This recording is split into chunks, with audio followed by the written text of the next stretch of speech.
На тендерот на здравство за набавка на 100 амбулантни возила се бара зафатнината на моторот да биде максимум 2000 кубни сантиметри.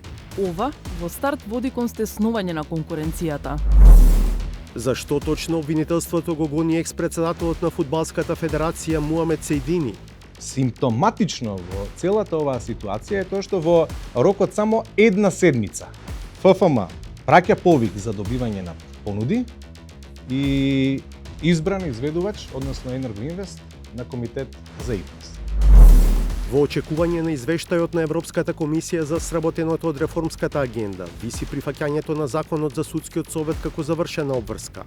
Министерството за правда во исто време законот го има пратено на мислење до Европската унија, односно Европската комисија и до собранието, со тоа што собранието веќе го има изгласано законот пред Европската комисија да даде свое мислење.